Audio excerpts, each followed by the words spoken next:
This is manager Sam, the guy running the busiest coffee shop in town. At first glance, everything looks fine. Customers line up, baristas hustle, coffee cups constantly change hands.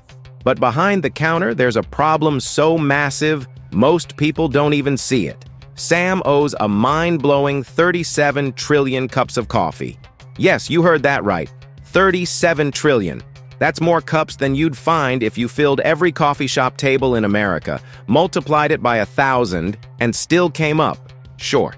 It's so many cups you'd need a lifetime supply of espressos just to stay awake while trying to count them. Those cups represent what we call the U.S. national debt. Each cup, each stack, each tray teetering in the back room is another piece of that debt, growing taller year after year.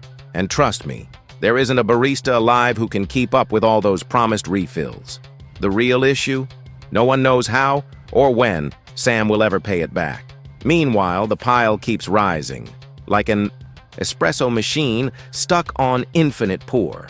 So where does Sam actually get his cups in the first place? Every day, customers walk into the cafe. Regular people, small business owners, hardworking baristas from other shops.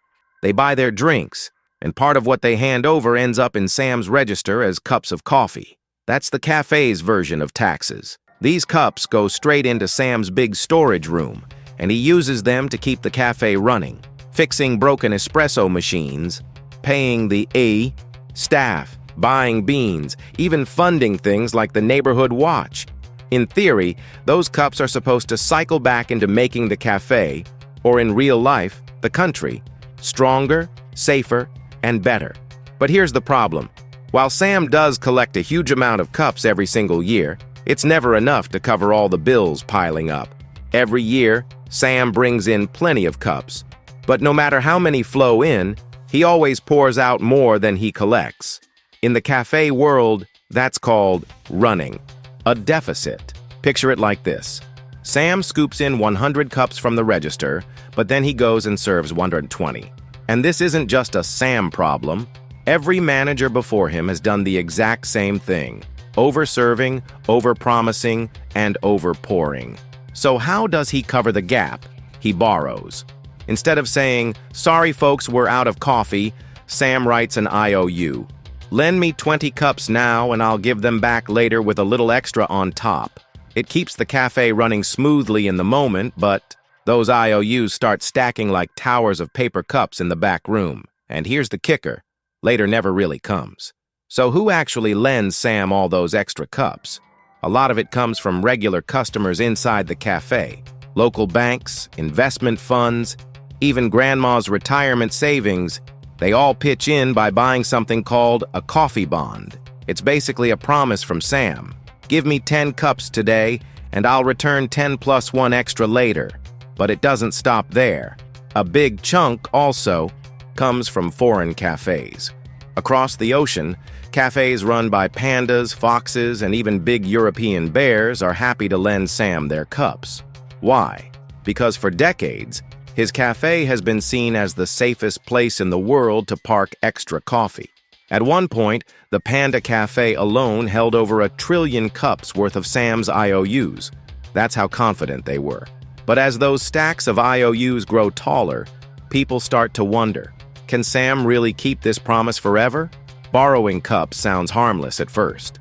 After all, sometimes you need a little help to build something great. But when Sam borrows too many cups for too long, the hidden cost starts to show up on the bill.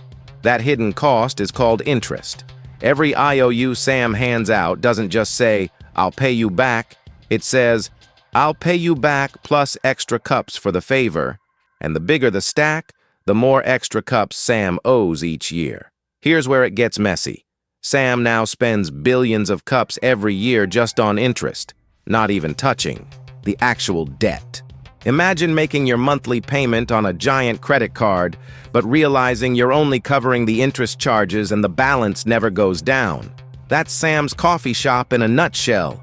It's like a snowball rolling downhill. The longer it rolls, the bigger it gets, and the harder it is to stop. Now let's talk about the strangest player in this whole saga, the espresso machine, also known as the Federal Reserve. The Fed isn't exactly part of Sam's cafe. but it's not totally separate either. Think of it as a special machine sitting in the back room. And whenever things get too tight, this machine can step in, buy some of Sam's IOUs, and, get this, create new cups out of thin air. Not literal coffee cups, but digital cups. These new cups make it easier and cheaper for Sam to keep borrowing, which helps him cover his bills and keep the cafe lights on. Some customers say this is a lifesaver. It stabilizes the cafe, keeps the lines moving, and prevents the shop from shutting down. Others argue it's just enabling Sam's bad habits, letting him pour and borrow endlessly without ever fixing the real problem. Either way, the espresso machine plays a huge role.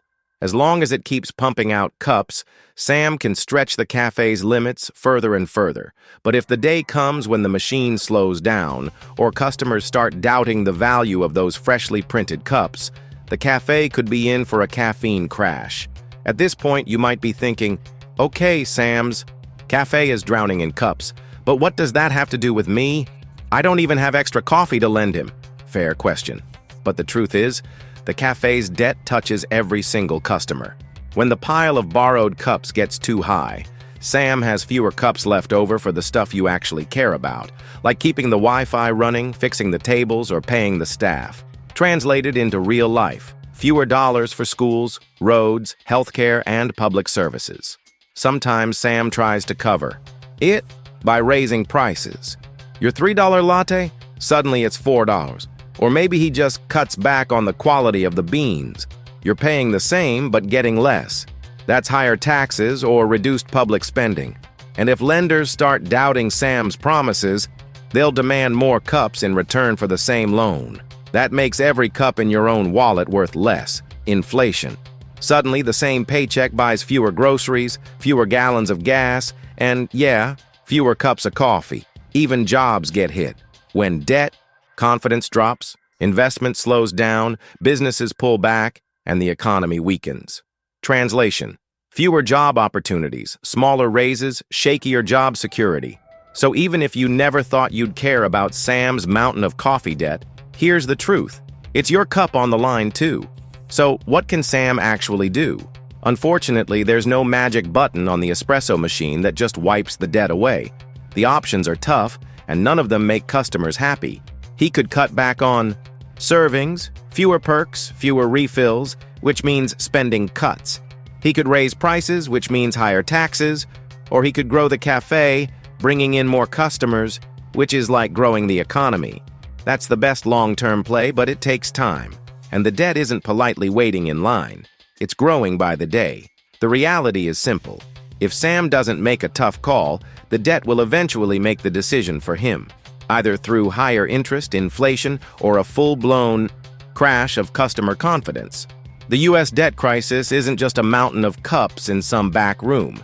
It's a bill that keeps getting passed forward, and eventually someone has to pick it up.